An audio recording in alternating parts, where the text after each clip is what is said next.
Relationship in school life, is it good और bad? तो आज का जो हमारा क्वेश्चन है यही है कि रिलेशनशिप अच्छा है या बुरा, कि स्कूल लाइफ के अंदर रिलेशनशिप कैसा रहता है, अच्छा रहता है कि बुरा रहता है, या फिर इससे होने वाले क्या हार्मफुल इफ़ेक्ट है हमारे गोल को लेकर। तो देखो यार, जो एक तो पेरेंट्स जो हैं इस टॉपिक के ऊपर बात नहीं कर पाते, उनको काफ़ी ज़्यादा हेजिटेशन होती है, क्योंकि because it is very sensitive topic, आपके फ्यूचर से रिलेटेड होता है ये, ठीक है। इतना जो गैप है एक बच्चे और पेरेंट्स के बीच में वो फुलफ़िल नहीं हो पाता है, वो ईज़िली फ्रैंक नहीं हो पाते सारे पेरेंट्स बच्चों के साथ, ठीक है। अब क्या होता है कि यार देखो, नॉर्मल सी बात है कि आप अपनी ज़िंदगी के 20 से 25 साल स्कूल और कॉलेज में लगा देते हो, ठीक है। सारे स्टूडेंट्स को मैं कह रहा हूँ कि 20 से 25 साल आप सारी ज़िंदगी के कॉलेज में लगा देते हो, स्कूल्स में लगा देते हो। सुबह जल्दी उठ के जाते हो, होमवर्क करते हो, रेडी होकर क्लास में बैठते हो, चाहे आपको लेक्चर अच्छा लग रहा हो, लेक्चर अच्छा ना लग रहा हो, आप पूरा लेक्चर को अटेंड करना पड़ता है, कंपलसरी अटेंडेंस है, इतनी सारी रजिस्टर कॉपीज़ मेंटेन करनी पड़ती है, दुनिया भर के एग्ज़ाम देने पड़ते हैं। तो ये सब मेहनत किसके लिए भाई? मेहनत किसके लिए कर रहे हो? एक एजेंडा है आपका, एक ही गोल है कि आने वाले कुछ अपने नियर फ्यूचर के अंदर आप कुछ अर्न कर सको, आपकी जो फाइनेंशियल सिक्योरिटी है वो बनी रहे, जितने आपके पेरेंट्स आज कमा रहे हैं आप उससे प्लस कमाओ। हर एक स्टूडेंट का यही एक छोटा सा मोटिव होता है, जो कि मैं समझता हूँ उसकी ज़िंदगी में बहुत ही इम्पोर्टेंट है, कि भाई आप अपने पेरेंट्स को जितना वो कमा रहे हैं आज उससे 10%, 20% या फिर 100% या फिर 1000% ग्रोथ पे उनको लेके जाओ, कि भाई ये देखो आपने इतने साल मेरे लिए काम करा, अब मेरा टाइम है, मैं आपको काम करके दिखाऊंगा, आपसे ज़्यादा कमा के दिखाऊंगा, आपसे ज़्यादा इज्जत कमा के दिखाऊंगा। यही एक पेरेंट्स अपने बेटे से या बेटी से चाहते हैं, बस इतनी सी बात ही चाहते हैं कि वो सिक्योर रहे। अपने लिए तो वो हमेशा फिक्स डिपॉजिट करा के रखते हैं, पैसे जमा करके रखते हैं, नहीं भी रखते तो सारे पैसे अपने बच्चों पे लगा देते हैं कि वो उनकी देखभाल करेंगे, ठीक है। तो हमारा काम क्या है? हमारा एजेंडा है कि हम अच्छे नंबर लाएं, जो हम ये मान लो फॉर एग्जांपल 9th और 12th के लिए वीडियो है या फिर कॉलेज लाइफ के लिए वीडियो है, जो स्टूडेंट हैं तो उनका एजेंडा क्या रहना चाहिए कि भाई अगर आप स्कूल के अंदर हो तो आपके नंबर क्या है? अच्छा है। अब हम बात करते हैं कि भाई ये जो प्रॉब्लम है रिलेशनशिप की, ये स्टार्ट कहाँ से होती है, कब स्टार्ट होती है? भाई सबको पता है। देखो फ्रैंकली बात करूंगा बिल्कुल, क्योंकि फ्रैंकली बोलना बिल्कुल सही है। जो आपके पेरेंट्स नहीं बोल पा रहे, अगर मैं भी नहीं बोल पाया तो फिर फ़र्क ही क्या रह गया उनके बीच में, ठीक है। क्योंकि अगर वो नहीं बोल पा रहे तो मेरा काम है कि आपको गाइड करना। आप अगर गाइड नहीं हो पाओगे तो आप अपने गोल से हट जाओगे, ठीक है। अब सुनो मेरी बात, ध्यान से सुनना बिल्कुल, ठीक है। नॉर्मल भाषा में आप ही की लैंग्वेज में बात करूंगा, जैसे आप लोग अपनी ज़िंदगी में डे लाइफ में अजीब गरीब वर्ड यूज़ करते हो ना, ट्राई करा है कि बिल्कुल वैसे ही रहे। पूरी वीडियो देखना, समझ आएगी, पक्का मोटिवेट होके जाओगे। सुनो अब ध्यान से, ठीक है। अब होता क्या है कि भाई जब हमारा ये केमिकल लोचा, जो तुम लोग अपनी भाषा में बोलते हो, कि जब हम लोग 9th 10th 11th 12th या फिर कॉलेज लाइफ के अंदर आते हैं, या फिर 8th क्लास में भी चलो मान लो बड़े से बड़ा, तो फिर भाई होता क्या है कि हमारी जो माइंड है, हमारी जो बॉडी में केमिकल लोचा स्टार्ट हो जाता है, जो तुम्हारी भाषा है हार्मोनल लोचा, केमिकल लोचा तुम्हारी लैंग्वेज के अंदर। तो अब उसमें होगा क्या, जब फॉर एग्जांपल 9th क्लास के अंदर अगर आपके आ गए, तो अब होगा क्या कि भाई पूरी क्लास के अंदर ना गॉसिप स्टार्ट हो जाएंगे कि भाई तेरा बॉयफ्रेंड है, तेरी गर्लफ्रेंड है। तो हम जो है ना पूरी क्लास के अंदर काफ़ी सारे इतने क्वेश्चन फैल जाते हैं कि भाई ट्रूथ एंड डेयर में भी एक ही क्वेश्चन पूछा जाता है, are you single, are you committed, बस। उनके पास कोई और क्वेश्चन नहीं है, पहला क्वेश्चन आपका यही होगा, आर यू सिंगल और आर यू कमिटेड। तो मतलब इतना इम्पोर्टेंट हो जाता है कि रिलेशनशिप में आना, कि लोग पीयर प्रेशर के अंदर भी रिलेशनशिप के अंदर एंटर करना चाहते हैं, जो कि एक टॉक्सिक रिलेशनशिप होता है। आप दूसरे पर्सन को, अपने पार्टनर को पसंद भी नहीं करते, तब भी आप उसको हाँ कह देते हो इन अ पीयर प्रेशर, ठीक है। अब उससे होगा क्या? देखो भाई, दो लोग होते हैं, जब आप ये टैक्स दे रहे हो कि भाई कोई सिंगल है, कोई कमिटेड है, कोई सिंगल है, कोई कमिटेड है, तो दो टैक्स हो गए, एक तो हो गया सिंगल और एक हो गया कमिटेड। तो आपको क्या लगता है सिंगल एक ही तरीके का होता है? नहीं भाई, सिंगल दो तरीके के होते हैं, सुन लो मेरी बात। एक तो कौन सा होता है तुम्हारी भाषा में? हक से सिंगल, ठीक है, समझ आ रही है? हाँ, तो एक होते हैं हक से सिंगल और एक होते दूसरे, वो भी तुम्हें समझ आ गया होगा ना, चालू लोग, मजबूरी में सिंगल, ठीक है। अब देखो दो तरीके लोग, एक से सिंगल, मजबूरी में सिंगल। अब जो मजबूरी में सिंगल होंगे, भाई मजबूरी में सिंगल क्यों होंगे? या तो भाई उनका जो पुराना रिलेशनशिप है वो अच्छा नहीं था, तो अब उन्होंने रिलेशनशिप से तो संन्यास ले लिया कि अब मेरे को रिलेशनशिप में नहीं आना, ये सब बेकार है, सब मोह माया है, ठीक है जी। तो वो हो गए थोड़े समझदार लोग, ठीक है। अब दूसरे टाइप के लोग जो ये देख रहे हैं कि यार उसकी बंदी अच्छी है, वो लड़की अच्छी है यार, उसका बॉयफ्रेंड कितना अच्छा है यार, मैं कपल क्यों नहीं बन पा रहा, वगैरह वगैरह। तो हम लोग क्या करते हैं, कंपेयर करते हैं कि यार मेरे पास भी गर्लफ्रेंड होना चाहिए, गर्लफ्रेंड होनी चाहिए, और मेरे पास भी बॉयफ्रेंड होना चाहिए, ठीक है, दोनों टर्म्स में बोल रहा हूँ, मेल फीमेल, ठीक है। तो ऐसे के अंदर हम लोग कंपेयर करने लग जाते दूसरी पार्टी से, और हम मूड अपना ख़राब करते रहते हैं, यार मैं अच्छा नहीं लगता क्या कि यार मेरी कोई गर्लफ्रेंड नहीं है, या फिर फीमेल सोचती है यार मैं ब्यूटीफुल नहीं हूँ क्या कि मेरा कोई अब तक बॉयफ्रेंड नहीं है, या फिर मेरे पास प्रपोजल कम आते हैं, ठीक है। तो ऐसी चीज़ों के अंदर हम लोग अपना मूड ख़राब करते हैं, हम जो क्वेश्चन है अपने ऊपर ले जाते हैं कि यार क्या मैं अच्छा नहीं दिखता, क्या मेरी पर्सनैलिटी अच्छी नहीं है, क्यों मुझे लोग पसंद नहीं करते। तो जब ये आप अपने आप से ऐसे क्वेश्चंस पूछने लग जाते हो और आपके अंदर जब नेगेटिविटी भर जाती है, तो आप अपने गोल से क्या हो जाते हो, साइड हो जाते हो, आपका गोल गया भाड़ में, और आप अपनी लाइफ के काफ़ी टाइम तो इस आसपास क्वेश्चनों में बिता देते हो कि क्या आप अच्छे नहीं लगते, यार मैं काला हूँ इसलिए मेरी गर्लफ्रेंड नहीं है, या मैं गोरी नहीं हूँ इसलिए मेरा बॉयफ्रेंड नहीं है यार। तो ऐसे क्वेश्चन तो सोचना ही बेकार है भाई। अगर आप दिल से सुंदर हो ना, दिल आपका अच्छा है, नेचर आपका अच्छा है, सुंदर से सुंदर लड़का, सुंदर से सुंदर लड़की आपको प्रपोज करके जाएगी, ये बात याद रखना, ठीक है। दिल से सुंदर होना चाहिए इंसान बस, ठीक है। अब सुनो, तो ऐसे में जब मूड डाउन हो जाता है ना, तो मूड डाउन हो जाता है। अब 2 मिनट का पोज रखो, बात करते हैं जरा जो हक से सिंगल है। अब हक से सिंगल लोग, समझदार लोग जो कि कमिटेड नहीं होना चाहते, उनका एक ही गोल है कि मैं पढ़ूंगा, और उनको लगता है कि लड़की वगैरह के चक्कर तो होते बेकार है ये, ठीक है। अब सुनो होता क्या, अब जब हम सिंगल की बात करते हैं तो ऐसा नहीं है कि सारे ही सिंगल टॉपर ही बनेंगे भाई, जितने भी सिंगल होते सारे टॉपर नहीं होते। या फिर अगर मैं बात करूं कि रिलेशनशिप में कोई लड़का या लड़की है तो वो टॉप नहीं कर सकता। तो ये जो अवधारणा है ना तुम्हारे मन में बैठी हुई है, यार मैं सिंगल हूँ, देखियो मेरे नंबर अच्छे आएंगे, ऐसा कुछ नहीं होने वाला भाई, शांत हो जा, ठीक है। या फिर मैं एक लड़का हूँ या लड़की हूँ और मैं कमिटेड हूँ या फिर रिलेशनशिप के अंदर हूँ और मैं अब परसेंटेज गेन नहीं कर सकता या मैं पढ़ नहीं सकता, तो ऐसा भी मत समझना। रिलेशनशिप मतलब ये जो टैग है सिंगल और कमिटेड का, ये आपके परसेंटेज में वेरी कर सकता है, लेकिन इतना वेरी नहीं कर सकता कि भाई कि आप पढ़ ही नहीं सकते, आपकी जो कैपेबिलिटीज़ है वो खो चुकी है आपसे, ठीक है। अब सुनो, जब आप सिंगल होते हो तो हमारा नेचर क्या है, ह्यूमन नेचर क्या है भाई, ह्यूमन नेचर है कंपेयर करना। ह्यूमन नेचर क्या है, कंपेयर करना भाई। हम लोग कंपेयर करते हैं, हमारे डैड भाई, जो हमारे घर वाले हैं, आपके सामने हमेशा होता है, आपके घर वाले पड़ोसी से कंपेयर करेंगे, शर्मा जी का लड़का 90% लाया था मैथ्स के अंदर, तो ऐसे कंपेयर करेंगे। और हम अपने ग्राउंड लेवल के अंदर हम किससे कंपेयर करते हैं भाई, हम अपने फ्रेंड से कंपेयर करते हैं। और इस कंपेयरिंग के चक्कर में हम सोचते हैं कि रिलेशनशिप इंपॉर्टेंट है, क्योंकि भाई उसके पास एक लड़की है तो मेरे पास भी एक लड़की होनी चाहिए जो मेरे को समझे वगैरह वगैरह, चाहे उसकी बंदी उसको समझे या ना समझे, फ़र्क ही नहीं पड़ रहा आपको तो बस ये दिख रहा है कि वो दोनों साथ में अच्छे लगते हैं, वो दोनों सीसीडी जा रहे हैं, वो दोनों ये कर रहे हैं, वो दोनों वगैरह कर रहे हैं, उनकी इंस्टाग्राम स्टोरी देखते हो वगैरह वगैरह, और आप दुखी होकर बैठ जाते हो। अब सुनो मेरी बात, कंपेयर होता है, ह्यूमन नेचर कंपेयर करना। अब कंपेयर करना कैसे है वो मैं सिखाता हूँ आपको।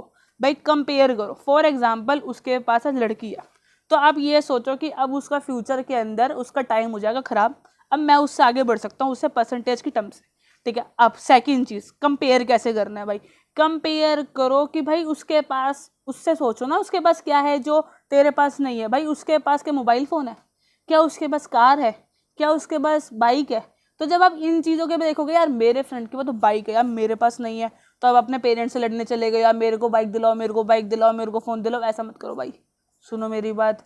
आपके पेरेंट्स आपकी खुशी के लिए बहुत कुछ कर जाते हैं। अगर आपको मोबाइल फ़ोन या फिर बाइक, या तो उनके पास पैसा नहीं दिला पा रहे ना, तो या तो उनके पास पैसा नहीं है, या तो फिर आपकी भलाई के लिए वो नहीं दे रहे आपको, ठीक है। दो चीज़ हो सकती है, नहीं तो पेरेंट्स आपसे इतना प्यार करते हैं ना, अपनी जान तक दे दे आपके लिए। तो ऐसा कभी मैं सोचना कि यार पेरेंट्स आपके विरुद्ध हैं या आपके साथ नहीं है, तो पेरेंट्स ऑलवेज आपके साथ होते हैं, भगवान का दूसरा नाम है पेरेंट्स, इस चीज़ का ध्यान रखना, ठीक है। अब जब आप कंपेयर कर रहे हो ना, तो आप ये देखो, यार उसके पास बाइक है, उसको उसके पापा ने दी है भाई, आपको अपने पैसे की लेनी है भाई बाइक, आप अपने पैसे की बाइक लोगे, समझ आ रही है। अगर आज उसके पास फ़ोन है तो आप कल इतने पैसे कमाओगे कि वो वाला फ़ोन, वो वाले जो फ़ोन आज वो यूज़ कर रहा है, उस जैसे हैंडसेट आप 100 खरीद सको। समझ आ रही है इस बात को। जब मैं अपनी बात बताता हूँ, जब मैं 10th के अंदर था ना, तो मेरे दोस्त के पास फ़ोन था नोकिया का, जिसमें टिक टिक करके कुछ चलता था, वो ब्लैक कलर से, ठीक है, मुझे आज भी याद है। तो मैंने क्या सोचा था, मेरा माइंडसेट क्या था कि कुछ सालों बाद मैं कमाऊंगा, और आज मेरे बैंक अकाउंट में इतने पैसे हैं कि मैं iPhone, an number of terms iPhone खरीद सकता हूँ। लेकिन मैं खरीदता नहीं हूँ बिकॉज मेरे को जरूरत नहीं है उस चीज़ की, मेरे को टेंशन दिखाने की नीड नहीं है। ठीक है, समझ आ रही है? फेस वैल्यू कमाने से बनती है भाई, पैसा चमकाने से नहीं बनती। ठीक है, अब सुनो मेरी बात। अब उसके बाद क्या है कि भाई अगर आप फ़ोन अपनी पैसों के ले लोगे ना अगर एक बार ज़िंदगी में, या फिर आपने इतने पैसे कमा लिए कि भाई अपना अपना गोल कंप्लीट कर लिया, तो भाई देखना कितनी सेटिस्फेक्शन आपको दिल से मिलेगी। समझ आ रहा है? जब आप सोचो, जब आप अपने पेरेंट्स के लिए केक लेके जाते हो यार उनके बर्थडे पर, तब वो कितने खुश हो जाते हैं। अभी तो आप उनके बर्थडे पर केक उन्हीं के पैसों का लेके जा रहे हो। ठीक है, अब आप बोलोगे यार उनके पैसों का नहीं होता, हमारी पॉकेट मनी का होता है। यार पॉकेट मनी भी तो उन्हीं की दी हुई है। जब आप उनके लिए केक सरप्राइज करके, जबकि उनको पता भी चल जाए ना, तब भी वो आपका सरप्राइज स्पॉइल नहीं करते। ठीक है, तब वो इतना खुश हो जाते। जब आप अपने पैसों का केक उनके बर्थडे पे दोगे ना, उनकी स्माइल डबल हो जाएगी यार, उनके दिल से खुशी निकलेगी, उनकी ब्लेसिंग आपके लिए इंपॉर्टेंट है।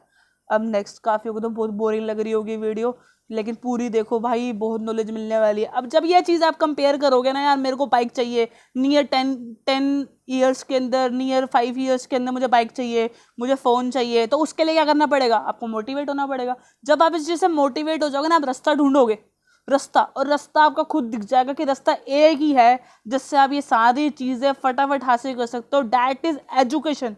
मैंने भी हर एक चीज़ एजुकेशन से पाई है यार।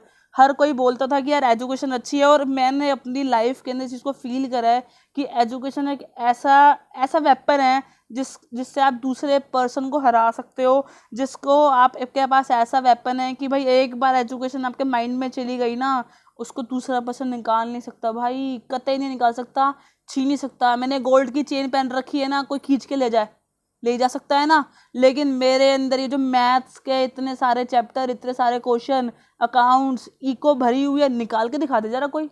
चोरी तो कर इसको। कैसे करेगा तू चोरी मेरे माइंड को? कैसे करेगा चोरी तू मेरे टैलेंट को? कोई मेरे टैलेंट को चोरी नहीं कर सकता।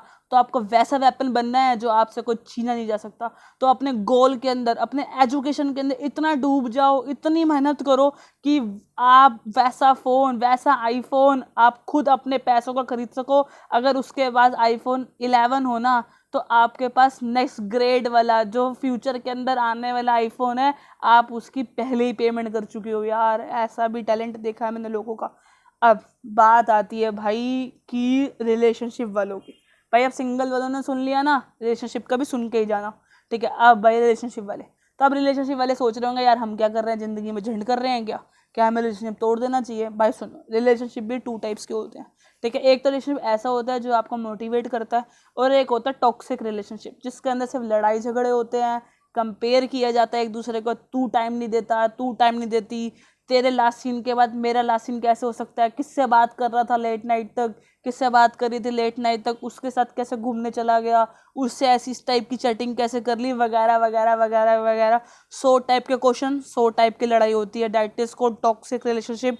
वो आप आ जाते हो इन अ पीयर प्रेशर। आपको पता नहीं, आपको 2 मिनट अट्रैक्शन हुआ और आपको वो लड़की पसंद आ गई, वो लड़का पसंद आ गया, वो लड़की पसंद आ गया, उसकी आईज अच्छी हैं, उसके हेयर अच्छे हैं, लुकिंग अच्छी है, स्लिम है, तो आपको लड़की पसंद आ गई। लड़की की टर्म्स के अंदर देखा जाए तो भाई लड़का टोल है, लड़का स्मार्ट है, लड़के के पास फ़ोन है, वगैरह वगैरह, ये सब चीज़ें देख के वो पसंद आ गई। लेकिन इन फ्यूचर लॉन्ग टर्म के अंदर चीज़ें नहीं देखी जाती भाई। जो लॉन्ग टर्म के अंदर चीज़ें देखी जाती है, डेट इज कॉल्ड फाइनेंस, कि भाई आगे जाके आपकी रिस्पॉन्सिबिलिटी क्या वो लड़का उठा सकता है, क्या वो लड़की आगे जाके आपको सपोर्ट कर सकती है। तो ये चीज़ें आगे जाके मेन हो जाती हैं। ये जो छोटी छोटी चीज़ें होती हैं ना, ये मेन नहीं रहती। सेकंड चीज़ होती है कंपैरेटिबिलिटी, मतलब कि आप उसके साथ कितने लेवल तक कंफर्टेबल हो यार, क्या आप उसके साथ हंस पा रहे हो। ऐसा तो नहीं है यार हंस तो पा नहीं रहे, आपने एक जोक मारा, वो मुंह से जाके बैठ गया या बैठ गई और हो गई लड़ाई। ऐसा भी नहीं होना चाहिए। लड़ाइयाँ जितनी कम होती जाएंगी, अब उतना ही अच्छा आपका रिलेशनशिप होता जाएगा। अब सुनो मेरी बात, तो क्या करना है, अगर आप रिलेशनशिप में हो और आपको ऐसा लगता है कि वो ये जो पार्टनर है मेरा, वो बहुत लॉन्ग टर्म तक मेरा साथ देने वाला है, मेरे को सपोर्ट करने वाला है, तो प्लीज़ उसको मत छोड़ना। अब सुनो, अब छोड़ना नहीं है, लेकिन गोल से भटकना भी नहीं है भाई। सुनो मेरी बात, अब होता क्या, फॉर एग्जांपल अब एक रिलेशनशिप के अंदर आ गए, तो अगर आपने दिन का 1 घंटा भी रिलेशनशिप के लिए दे दिया, फॉर एग्जांपल 1 घंटा आप अपने पार्टनर से बात करने लगे, आधा घंटा व्हाट्सएप के अंदर और आधा घंटा आपने कॉलिंग कर लिया, वीडियो कॉलिंग कर ली, ठीक है। मैं 1 घंटा बता रहा हूँ, लोग 2-2-3 घंटे भी लगा देते हैं भाई। 1 घंटा आपने लगा दिया, अब उसके बाद आधा घंटा टिकटॉक लगा लो, वो तो ज़रूरी हो गया, नेसेसिटी है भाई, वो तो हमने देखना ही देखना है, और आधा घंटा यूट्यूब लगा लो, या फिर और कोई अदर ऐप, या आप किसी और का स्टेटस देख रहे हो, व्हाट्सएप पे स्टेटस देख रहे हो, फेसबुक पे देख रहे हो, या अटरम शटरम यूं यूं कुछ भी किसी का भी ब्लॉग देख रहे हो, ठीक है, तो उसमें लगा लो। तो आपकी ज़िंदगी के 2 घंटे, मतलब आपके हर दिन 2 घंटे, 1 घंटा रिलेशनशिप और 1 घंटा फ़ोन में चले गए, ठीक है। अब 2 घंटे चले गए भाई, अब 2 घंटे ना मल्टीप्लाई कर लो 365 दिन से।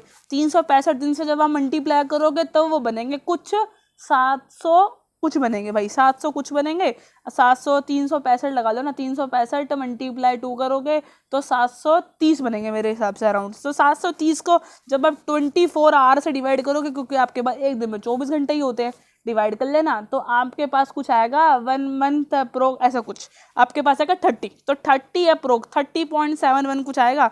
अब यार खुद सोचो यार, अगर आपने अपनी ज़िंदगी के 1 साल भी रिलेशनशिप चलाया और आपके 30 दिन खराब हो गए, इसका मतलब आपने अपने साल के 1 महीना गवा दिया। अब जब अपने गोल से 1 साल में से 1 महीना ही निकाल दोगे, तो अब आपने गोल से कितना पीछे हो जाओगे, तब वापिस आओ भाई। क्या करें क्या करें। अगर आपका बंदा अच्छा है, आप उसको छोड़ना नहीं चाहते हो, तो क्या करो कि आप उस टाइम को, उस 2 घंटे को कम करो, कम करते जाओ, कम करते जाओ। जैसे आपके पेपर आ रहे हैं या फिर आपका कोई टेस्ट आ रहा है, तो उस टाइम को 2 घंटे से 1 घंटे पे ले आओ। और आपका टेस्ट मोस्ट इंपॉर्टेंट है, उस 1 घंटे से उसको 15 मिनट पे ले आओ।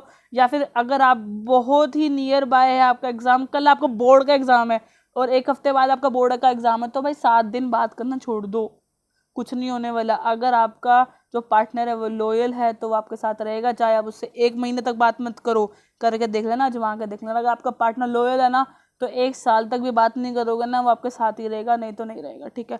अगर आप अपने गोल पे अचीव नहीं कर पा रहे हो, तो एक टाइम ऐसा आएगा कि वही पार्टनर आपको छोड़ कर चला जाएगा। मैंने अपनी ज़िंदगी में 7-7 साल के रिलेशनशिप टूटते हुए देखे हैं भाई। क्यों? स्कूल लाइफ से रिलेशन था, कॉलेज में भी रिलेशनशिप था, लेकिन जब जॉब की बात है तो बंदे की जॉब ही नहीं लगी। अब बंदे की जॉब नहीं लगी तो शादी कैसे होगी? शादी कैसे होगी? तो उस लड़की ने बात ही नहीं करी अपने घर पे। जब लड़की ने बात ही नहीं करी अपने घर पे, तो रिलेशनशिप कैसे चलेगा भाई? टूट गया। फिर कहेंगे लड़की ने धोखा दे दिया, लड़के ने धोखा दे दिया, वगैरह वगैरह। तो होता यही है भाई, जब आप इस एज में आप रिलेशनशिप चला रहे हो ना, तो हमें पता नहीं कि वो फ्यूचर में कैसा होगा। अगर आपको उसको बनाए रखना है, तो आप दोनों को ही अपने अपने गोल्स को अचीव करना होगा। जब आप दोनों अपने अपने गोल्स को अचीव कर लोगे, एक अच्छी पोजीशन के अंदर आ जाओगे, तो आपके पेरेंट्स खुद ही आपकी शादी करवा देंगे यार, डोंट वरी इस चीज़ को लेकर, ठीक है। तो यही है, अपने रिलेशनशिप में जब आपके पेपर आएँ तो उस टाइम को कम कर दो, जब आपकी वेकेशंस आएँ उस टाइम को बढ़ा लो, 1 महीने में 1.5 महीने में एक बार रियल मीट कर लो। बस इतना ही मैं बोलूँगा। अपने गोल से मत भटकना। अगर किसी भी बात का बुरा लगा हो, चाहे सिंगल वालों को चाहे कमिटेड वालों को, तो please I am so sorry, दिल से सॉरी मांग रहा हूँ, ठीक है। ले बस मेरा यही मोटिव है कि आप लोग खुश रहो, आपकी लाइफ के अंदर हैप्पीनेस आए रहे, किसी का भी मूड कभी भी डाउन ना हो, कभी भी कोई मेरे को ये ना बोले कि मैं फंस गया कमिटेड होकर या फिर सिंगल होकर, मैं खुश नहीं हूँ अपनी ज़िंदगी से। और अपने गोल पे आप अचीवमेंट पाओ, अपने गोल पर आप अपने गोल को अचीव कर पाओ, आपके पेरेंट्स के स्माइल, आपके पेरेंट्स के फेस पे स्माइल बनी रहे। बस यही मेरी एक छोटी सी विश है यार। थैंक यू सो मच इतना प्यार देने के लिए मेरे चैनल को। अगर वीडियो अच्छी लगी हो तो प्लीज़ लाइक करके जाना, सब्सक्राइब करके जाना मेरे चैनल को। Bye bye, take care. फिर मिलते हैं एक और एजुकेशन वीडियो के साथ। एंड आई एम सॉरी अगर कुछ चीज़ बुरी लगी हो। Bye bye. लाइक ज़रूर कर देना यार वीडियो। Thank you.